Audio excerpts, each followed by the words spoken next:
Hi everybody, and welcome back to another episode of the Stellium Astrology podcast. I'm Stephanie James, your host of the podcast and also the founder of StelliumAstrology.com. I am a tutor at the London School of Astrology, and I also used to write horoscopes for Elle magazine and a number of other publications. And today I am talking to you about my zodiac sign, the sign of my sun sign, Capricorn.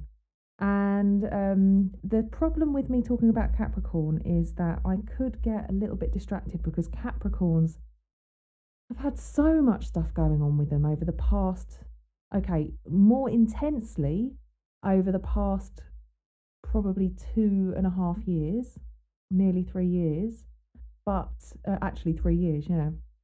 But and that's when Saturn, the ruler of Capricorn, went into Capricorn. Which happens not too frequently. It'll happen, 2 or 3 times in your lifetime.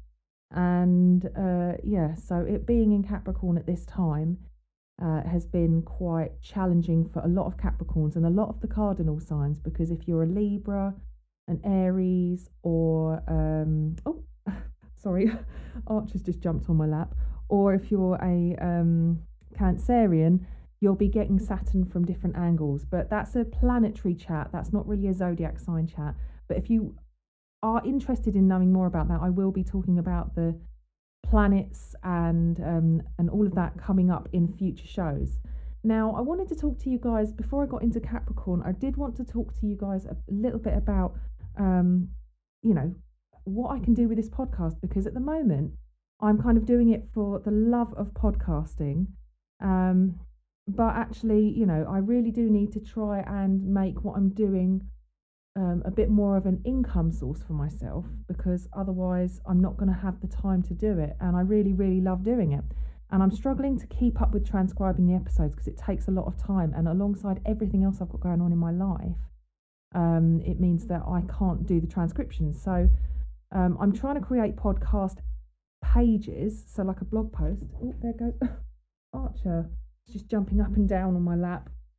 He's off again. But yeah, so I'd like to spend a lot more time doing this, and in order to do that I need to be able to have some kind of financial input. So I wondered what you guys thought about if I set up either a Patreon page or had an area of my website which was dedicated to people who maybe support the podcast by paying a certain amount of money each month. I'm not talking a lot.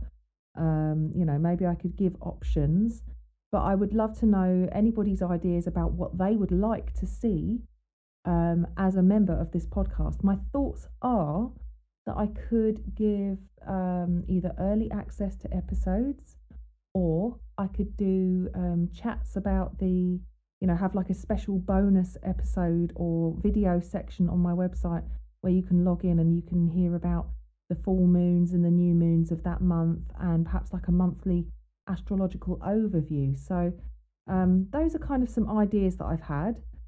If you'd be interested, let me know. I guess I can set up a Patreon page. That might be the easiest way to move forward. But anyway, that's kind of me kind of brainstorming, and I'd love some feedback from you guys about what kind of things you'd like from a membership zone, and whether or not I think I'd be able to feasibly provide that for you each month. Because at the moment doing a lot of work, I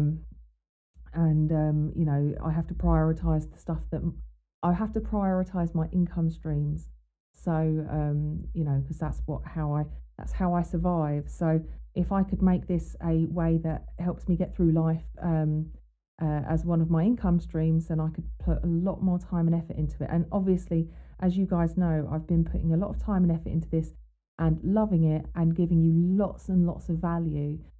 So I'm thinking, what can I do to A, improve it, and B, help me to do more of what I love, and not feel bad about it, and not have to sort of justify doing this, because it does sometimes when my life gets a bit crazy, I think, oh no, I don't want to stop doing the podcast, but it's not something that's providing me with it's something that it shouldn't be that high up on my list of priorities if it's not actually giving me, an income of some description. So I'm sure you know what I mean anyway. So that's just my thoughts at the moment, and who knows what will happen with that. I'm playing with some ideas. I've been thinking about having a Patreon page for ages, and I would just like to know what your thoughts are on that. Whether you think one fixed price would be good, or if you'd like lots of different options. Personally, I like the idea of having one fixed price, but I don't want to price certain people out. Maybe I could give people a choice of two or three. There's always that option. So anyway, let's get on to Capricorn. So Capricorn is a passive feminine earth sign, and she's a cardinal sign, as I previously mentioned. And if you don't know what I mean when I say cardinal sign, then go back and check out the episode on the cardinal signs, the modes episode, which is quite a way back now. And really, what Capricorn is concerned with, among many things. Oh, what's just happened here? Okay. All right, thank you. My computer's being weird. So Capricorn's really concerned with mastering the material realm. Now, that sounds like a big job, actually, because, everything we look at, this physical body that we're in, is all part of the material realm.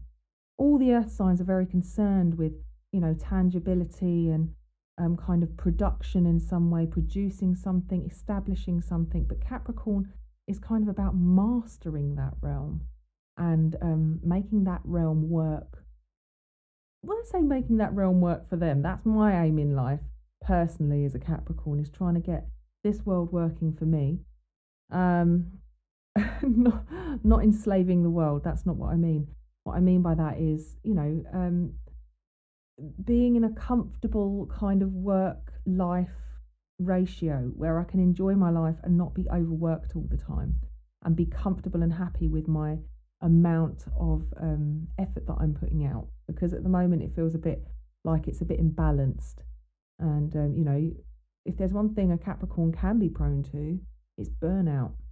I do have a client, a lovely client and student, Maria, who I've spoken about before. And I can't remember which show we discussed Maria in. But she basically came to me earlier this year, and I said to her, towards the end of this year, because we've had Mars retrograde in Aries and all sorts of other stuff going on, I said to her, you really need to be mindful that you're not going to burn out, because it's going to be relentless this year for you. And she's a Capricorn, if I hadn't mentioned. And yes, it was very relentless. I knew she was like burning herself out. And it's been really, really, Capricorns can just, when things get tough, they can just throw themselves into their work. Not always. There are different types of Capricorns. Not every Capricorn's very, got their head in the work game, and some of them are, good supporting roles in other people's working lives. Some of them are using their organisational skills and their manifesting skills in other areas of life. It's not just about the workplace. However, work does seem to be a strong feature for Capricorns, and whatever it is that they kind of decide or set their heart on or have a skill in will feature quite strongly in their lives. So Capricorns are often the type of people, they're not particularly, because it's a passive feminine polarity, they aren't particularly, when I say strong characters, they're not as outgoing as perhaps fire signs are or air signs are. They're much, I kind of associate being Capricorn with being quite humble, because a word that's connected to Capricorn is ambition, but Capricorns aren't particularly keen on using the word ambitious. They don't like that word. It sounds against their kind of against their ethos, because though they might admit that they're ambitious, and ambition, you could almost associate that with kind of like an Aries wanting to get to the finish line, and they're ambitious to kind of achieve everything and be first.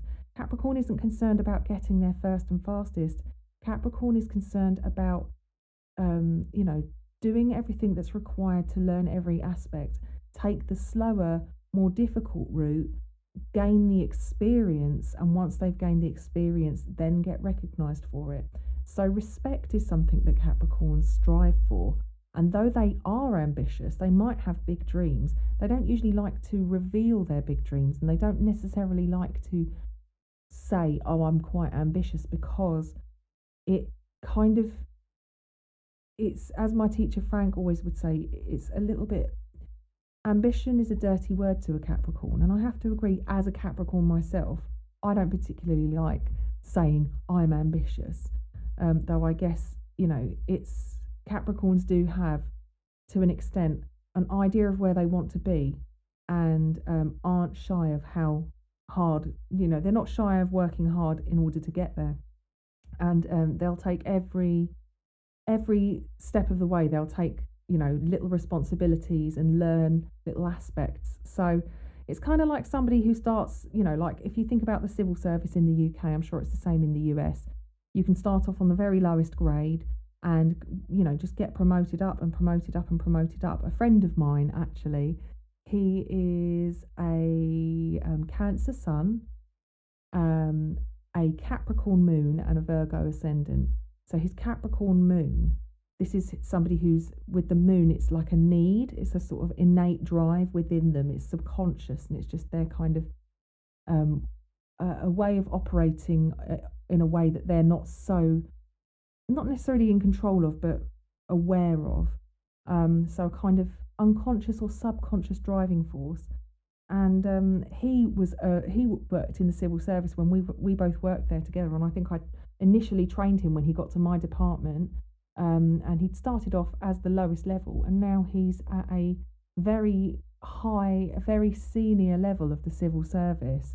And one step higher would put him as the lower levels of Parliament. So that kind of, it's that kind of work ethic and ability or willingness to climb up. Now, if we're talking about climbing, let's talk about the mountain goat, which is associated with Capricorn, because Capricorn is the sea goat, which is a mythical hybrid kind of creature, which is like half goat and half fish, which none of us have ever heard of other than in astrology anyway. It's a bit of a weird one. But if we focus on the goat aspect of Capricorn, and goats are connected to Capricorn, actually, if you've ever seen a mountain goat climbing up a mountain, if you haven't, you need to Google it. You need to go on YouTube and type in mountain goat up mountain or something like that. And they climb the steepest, most, it would turn my knees to jelly being that high up. I'm not very good with heights. And to see these little goats climbing up, and they go backwards and forwards, left and right, they don't go directly up. They know how to sort of make their way up a mountain in the safest way they can. And if they lose their footing, there's a long way to fall, usually, for these goats. So the thing is, when Capricorn does lose its footing, when it does lose control, it can go very, very far. And it can fall from a great height. So check out those mountain goats. They are not shy of a little bit of hard work getting to the top. They like to be elevated. The goats do like to be elevated. If you've ever seen them climbing trees to get olives out, little tiny goats climbing up olive trees in order to eat the olives, I guess. But there's just there's pictures of trees with like loads of goats just sitting on the branches, and you think, how on earth are they that agile? They can climb a tree. When you think they've got little hooves, they haven't got hands, they haven't got opposable thumbs, they're not like little monkeys or something. They're these little goats. But actually, people have studied mountain goats' hooves, because the way that they have evolved is so agile and able to climb that they've designed climbers' footwear on mountain goat's hooves. So it's quite interesting. The other aspect of the Capricorn symbol, the animal counterpart, which is, as mentioned, a mythical hybrid, so really a fictitious creature, is the fact that it's half goat but half fish. And this is an interesting take because, as far as an earth sign goes, why would an earth sign have a fish tail? Well, the Capricorn is said to be able to kind of exist in both the ocean and the sea. And if we think about actually the fact that Capricorn is here to master the material realms, well, on Earth we do have a lot of water as well as land. So perhaps that is part of mastery of these realms, is not just the physical land dwelling side of things, but also to master the emotional aspects of it as well. And perhaps this might be why sometimes Capricorn can get a bit of a bad reputation for being a bit cold emotionally sometimes. I'm not saying all Capricorns are like it. Gosh, I am like so emotional and so empathic, but I do have a water moon as well.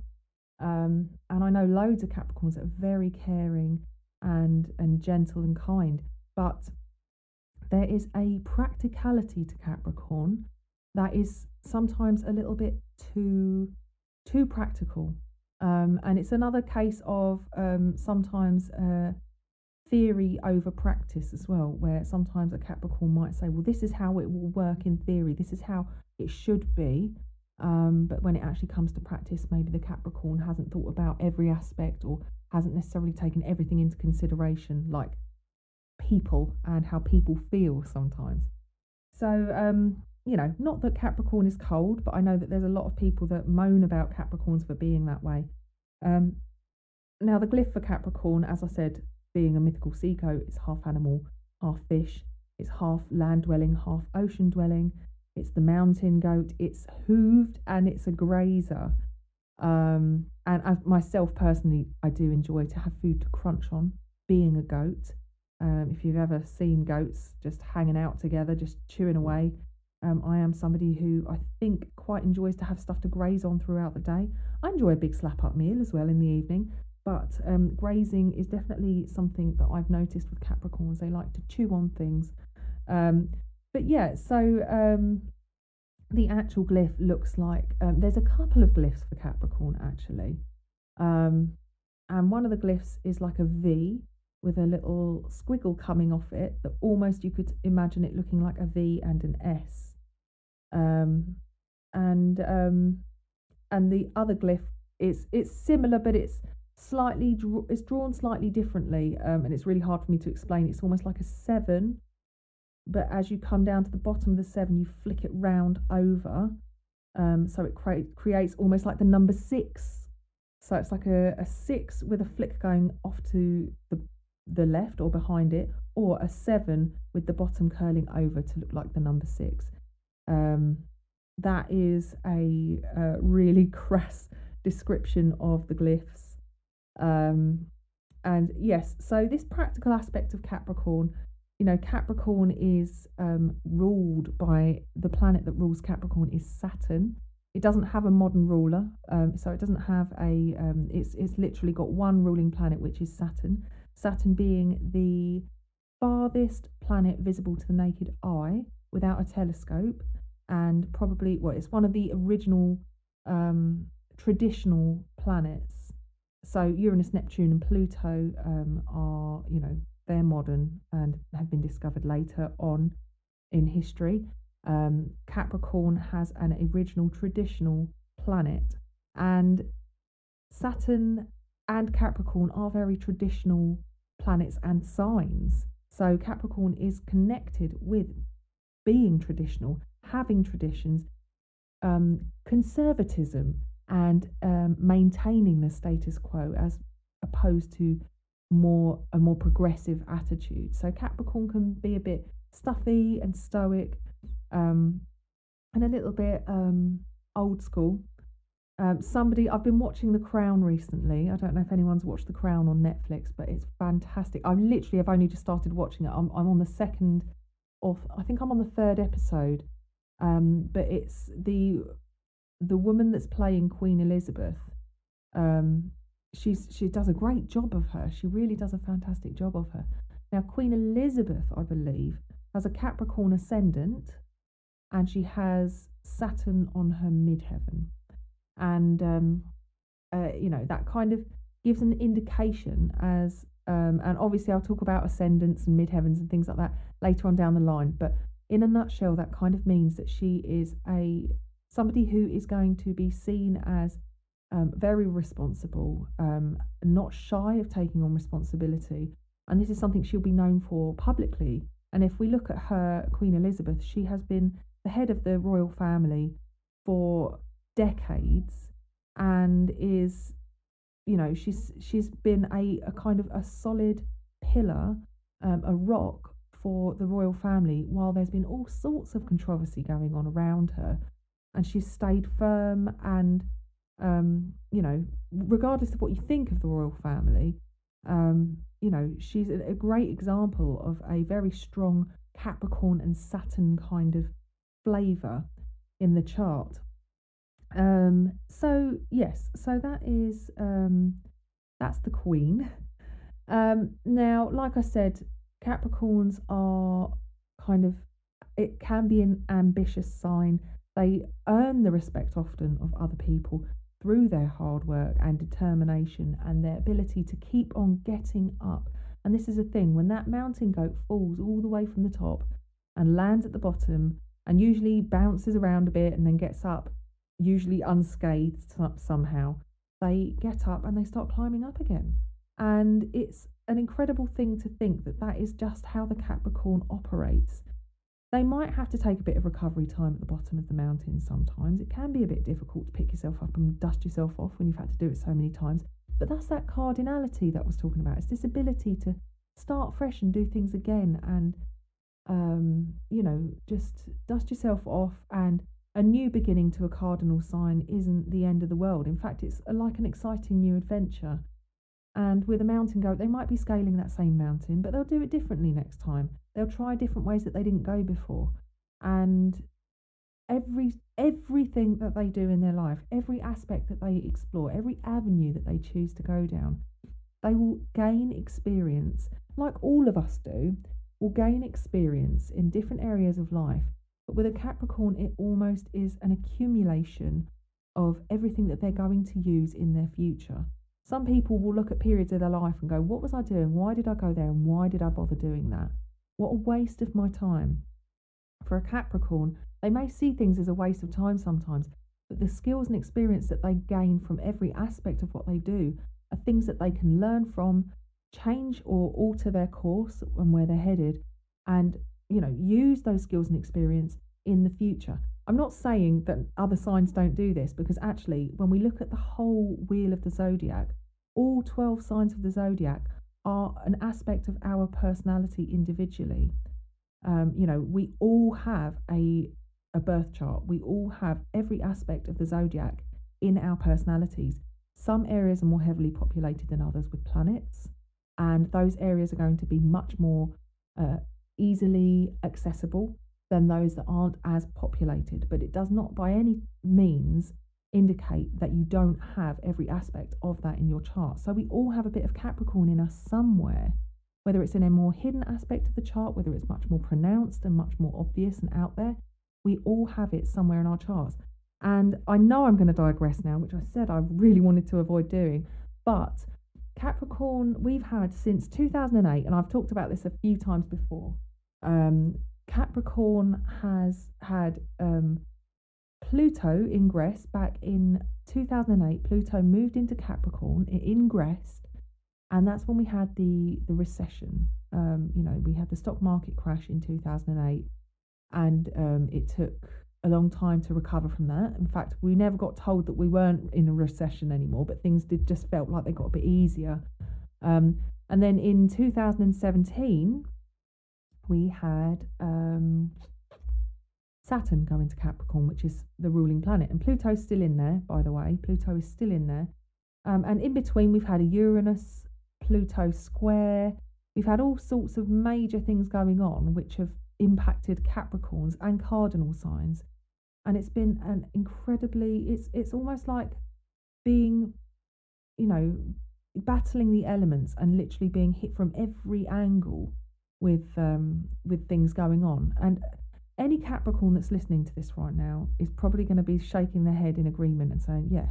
I mean, I don't think life's been very easy for me for a long time. Some Capricorns might be sitting there thinking, I've had some incredible stuff happen to me. What I will say to a lot of Capricorns, and though Pluto hasn't finished its journey yet, is that look back on your life, go back to 2008, think about what you were doing back in 2008, and think about your life now, and think about how much it's changed. If you were born from about, oh gosh, maybe let me think, 1890. I'd say if you were born after about the 15th or 16th of January, a Capricorn born after that date, you may still have a big transformation to come. But anybody born before that date, I would say is still having a Capricorn born before that date, still going through major transformations in their life, or has been through major transformations in their life. And now looking back, it's almost like, you know, you're a different person to the person you were before. And so Capricorn is having a massive transformation. And on a personal scale, it's, you know, individuals having huge events going on in their life. On a larger scale, on a kind of macro scale, we are seeing that through what's going on with the global pandemic, how things are changing. You know, we were stripped back to essential or key workers. Capricorn is a sign that is about the essentials, I would say, you know, about the structure. Saturn provides the structure. Capricorns are able to provide structure where they go and look for structure. And if they don't have structure, they can be very disorientated and can be very chaotic for Capricorns.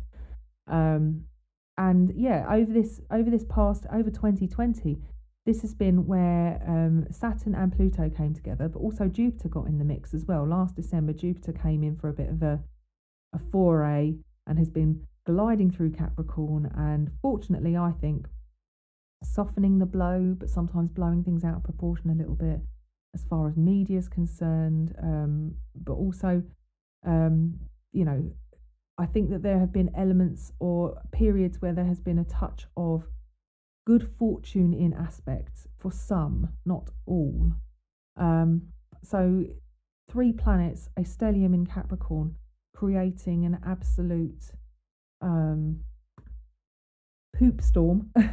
I want to keep this podcast available to people who don't like to listen to swear words. And yeah, it's been a very difficult and relentless time anyway for most people this year, and it's been because there's been such a heavy emphasis in Capricorn, and this heavy emphasis has been going on quite specifically over the past year. Then, as I mentioned, when Saturn went into Capricorn in 2017, that was also a big time, and it's just about to move out. I can't believe it's finally leaving, and that will be very soon. And then once Capricorn's out, then the only planet, once Saturn and Jupiter have moved out of Capricorn, then the only planet left in Capricorn will be Pluto. And after that triple conjunction, after those 3 have been in there together, it's almost like a massive sigh of relief. And Pluto, as formidable and, you know, quite a force to be reckoned with, he is anyway. After this year, I think a lot of people have kind of accepted that things are very difficult, things have had to change. Our status quo, the tradition, the way things have always been, is having to change because these transformational planets, these non-negotiable forces, have come together in Capricorn. The systems and the structures that we've known to grow and trust, and maybe not trust so much, you know, but maybe we're aware that things have had to change, and this has forced us into a new way of life. It feels like it's time to start establishing a new rhythm and move into a new way of being, and that is where they're all going to move into Aquarius, and things are going to get a bit more progressive. But Pluto in Capricorn he's still there, he's hanging around. He's going to be there, I think, until 2026, and that is still going to be hard going for a lot of Capricorns. Pluto transits are, speaking as somebody who's had a few Pluto transits now, Pluto's working his way through my chart. It's not the easiest of transits, but it is the most honest of transits, where we have to be completely and utterly truthful with ourselves, which can be hard sometimes. So yes, Capricorn, we still have a long way to go. There's still a lot to do, and it's challenging. But one good thing about this is that Capricorns are incredibly resilient. And like I said, at best, Capricorns are hardworking, they're productive, they're ambitious, they're principled, they're structured, they're very disciplined they can be, practical, realistic, patient, and responsible. So these are all really great qualities to have. On the flip side of that, at worst, Capricorns can be a bit workaholic. They can be bossy and controlling. I know I can be.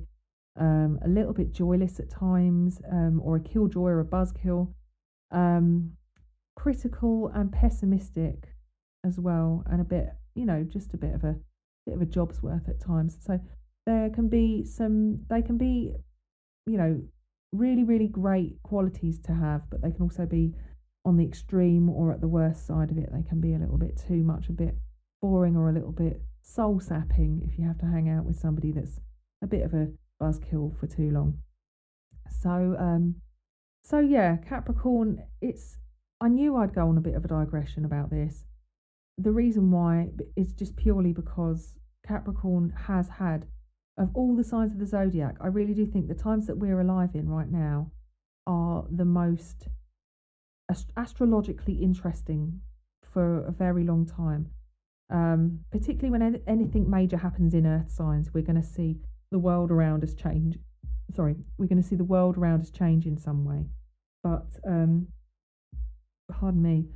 But, with all this stuff in Capricorn, it's about, the trusted, respected structures that have been built up around us, things that we believe would always be there.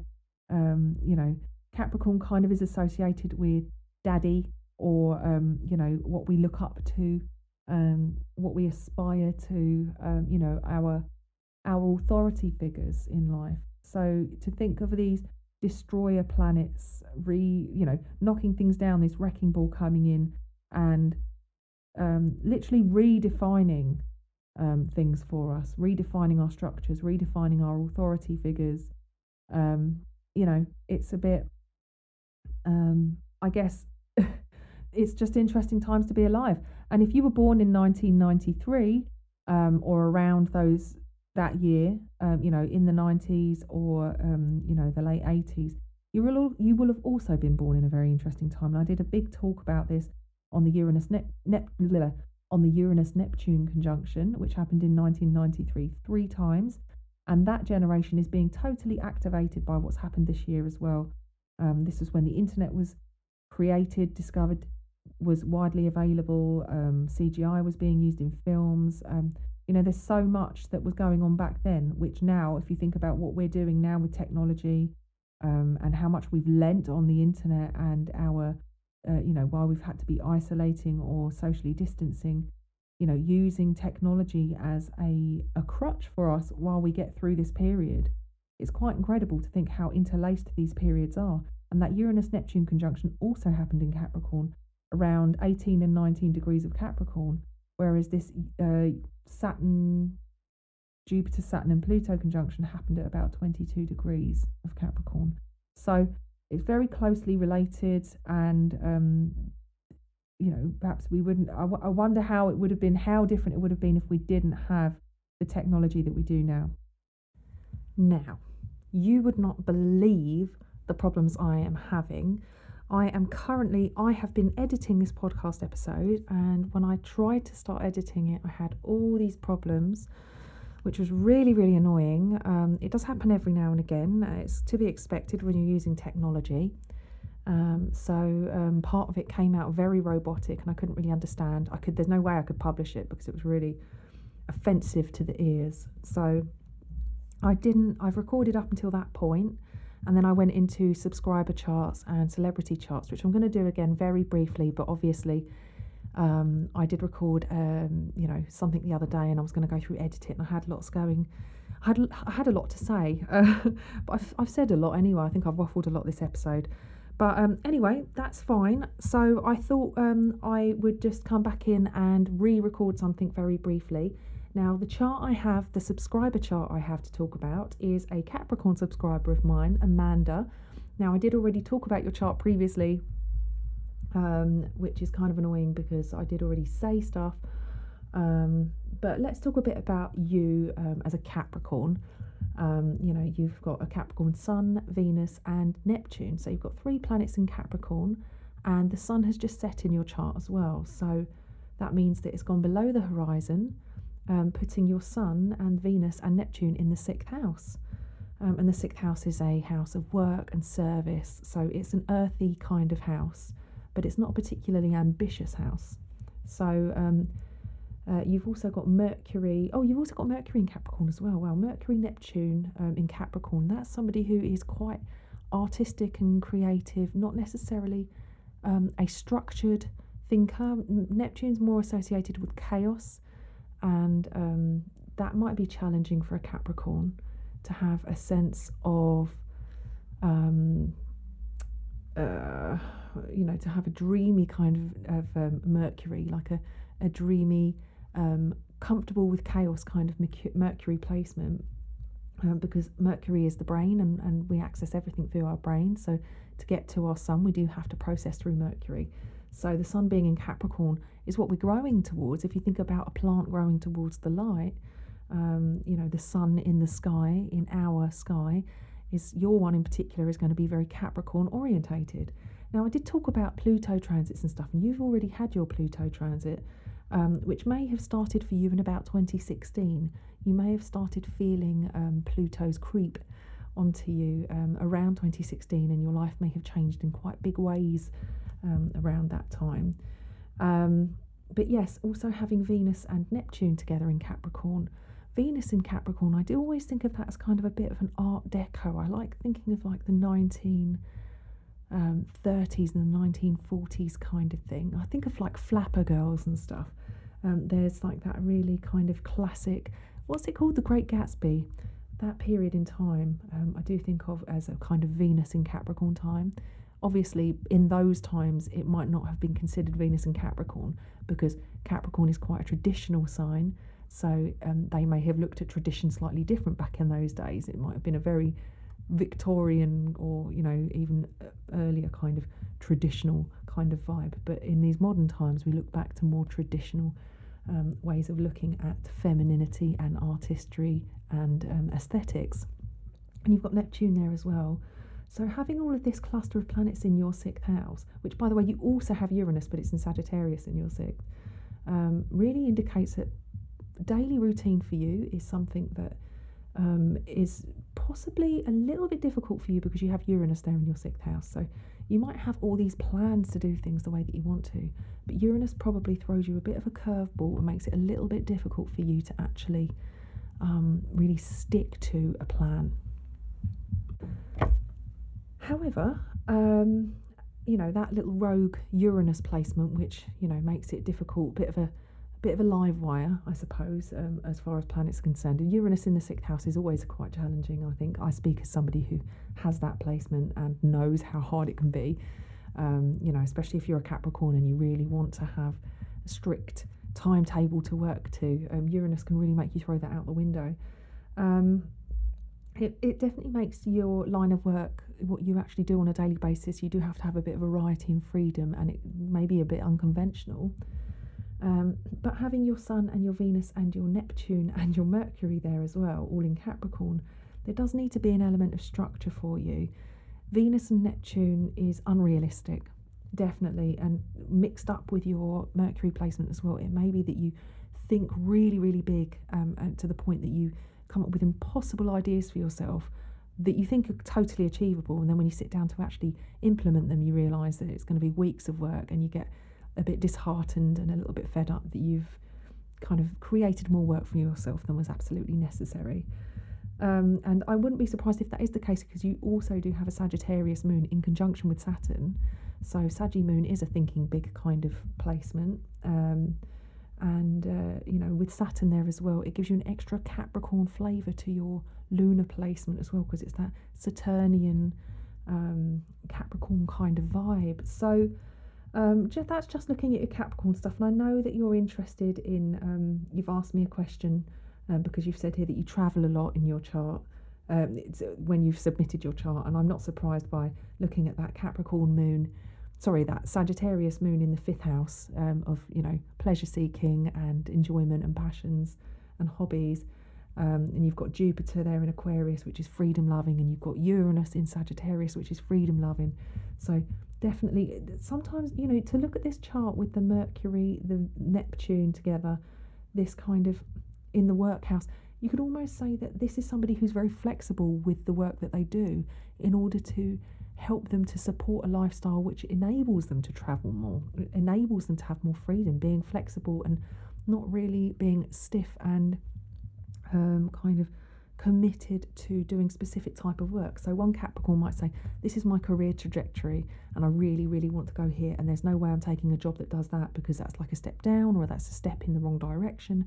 This might be a Capricorn who goes, I do understand that I could work my way right up here, but I definitely need to factor in the freedom, so I'm going to take less responsibility and stop pushing in that direction where I could easily navigate to the top of that hill or mountain, and actually allow myself to have the freedom that I'm able to be creative and to be more in touch with what truly makes me happy, and ultimately in the long run possibly may even be a different type of career that you could pursue that may be slightly unconventional, but ultimately is a lot more personal to you and what you aspire to do. So I think that kind of, I hope that makes sense for you, Amanda. Please do get in touch and let me know. And I'm really sorry, I can't answer your question because it's not going to fit in with our show today, but I will look at your question at another date. Like everybody else who's submitted any questions, I'm sure we'll go through, we will go over some of the questions that you've asked in coming shows along the way. So I appreciate you submitting your chart, Amanda. I appreciate that a lot, and I'm really sorry that the last time I looked at it, it went all robotic and I couldn't use it on this recording. So another Capricorn that we are looking at today, celebrity Capricorn, is related to the Queen, not by blood. Well, she's the mother of the Queen's grandchildren. I'm talking about Catherine, Duchess of Cambridge, or as we call her in the UK, Kate Middleton. And Kate Middleton is a 9th of January Capricorn, 9th of January 1982, born at 7 p.m. Her Rodden rating is A. An astrologer friend of mine actually got her birth details because she did a synastry chart, which is a relationship chart for William and Kate for their wedding present. She also happened to do the royal baby's birth chart and talked about his astrology on CNN on TV as well. So a royal astrologer in our midst. But today I am going to be talking just very briefly about Kate and how she is a Sun Capricorn, and she has her moon in Cancer, so it's opposite her Sun in Capricorn, which anybody who's really in touch with moon and how the moon works will understand that when the moon is opposite the Sun, that means it's a full moon. So she was born on a full moon, and not only was she born on a full moon, she was born on an eclipse, because her moon is in conjunction with the North Node. So interesting. Usually some of these powerful people, particularly figures of royalty and leaders, public world leaders. I think Donald Trump was born on an eclipse as well. People tend to be born into positions of power. They do have these really quite monumental or should I say momentous events happening around their birth. So Kate is a Capricorn, and is it any surprise? I talked about supporting roles. Michelle Obama is also a Capricorn. These wonderfully supportive Capricorn women who are, understand the duty, which is a Capricorn thing, the duty that's expected of them, the hard work that goes into being a woman who is in a relationship with a powerful man. And as a woman as well, the Sun is a masculine archetype in the chart, just like Mars is a masculine archetype. So for Kate, her masculine archetype doesn't just describe who she is and what she's growing into, it describes who she attracts and what she looks for in a man, or in her romantic partner. So being married to the future King of England, it's no surprise that the future King of England's wife would be a Capricorn.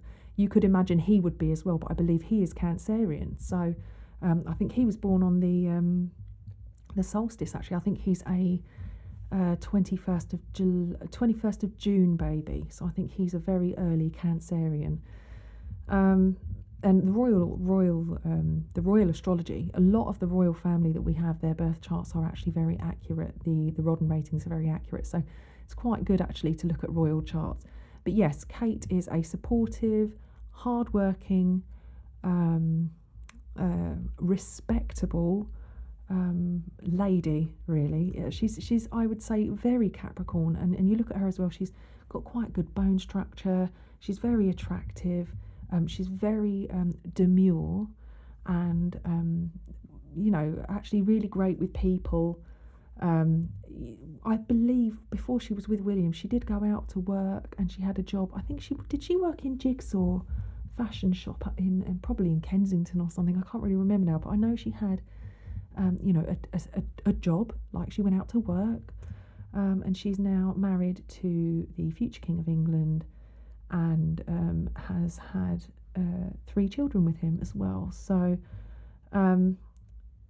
not much to say about her other than she's in the royal family and that she's a Capricorn, and there's a lot of earth in the royal family. Capricorn's very strong in the royal family.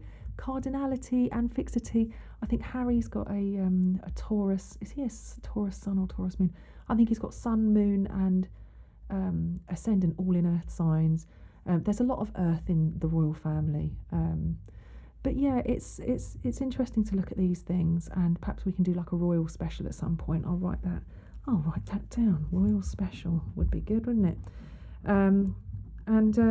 It's just, you can read about Kate on Astro Databank or Wikipedia and think about how Capricorn she is. But I think it's interesting that she was a Capricorn with a Cancer moon, but when she was pregnant, she really, really suffered with the pregnancy and was really quite unwell to the point she was hospitalised.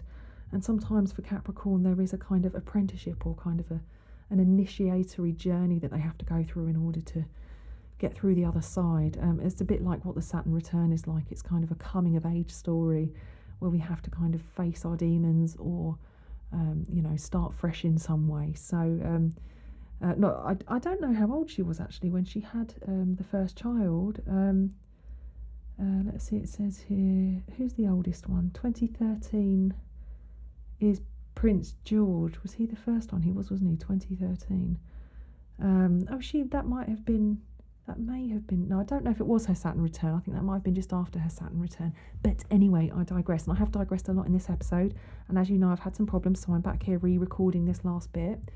But yes, I've had some time to think over the past few days since I actually originally recorded this, and earlier on in the episode I mentioned thinking about having a Patreon page, but I am going to do that. So I'm going to set up my Patreon page. I'm going to put a link at the bottom, and I would encourage you guys to check it out and see whether or not you think it is good. If you'd be interested in supporting me, I would appreciate your support so much. It would really mean a lot to me, and it would just help me to get on track with creating so much more great content for you, giving me so much more time. I can really work on making the content that I've already got available even better, and developing things for you guys so that you can connect with me, connect with what I'm doing, and yeah, I'm all for it, and I really hope you guys are too. So I will put a link, get that set up as soon as I can, and as always, if you're enjoying the show, please subscribe, rate and review me on iTunes. Makes a really huge difference, gives me that little bit of social proof so people can trust who I am and know that I am what I say I am, and I'm not some charlatan who's just pretending to talk about this stuff and know what I'm talking about. I really do know what I'm talking about. And if you happen to be listening on your phone right now, just take your phone out your pocket and just go on iTunes and just hit that subscribe and hit those stars and just give me a little review. It really, really make a big difference. And if you happen to have an Instagram account, just screenshot that you're listening and just tag me on Instagram at Stellium Astro, and just let me know that you're actually checking out the show right now, because it's just really exciting for me to get those little links and know that you guys are listening. So thank you so much. I hope you've enjoyed Capricorn. I'm sorry that it was a bit maybe waffly or a bit strange and choppy, because I've had to come in and re-record again, but unfortunately the gremlins got the better of me this month, and they kind of irritate the crap out of me. So thanks so much for understanding, you guys. Take care, and I'll speak to you next time. Bye.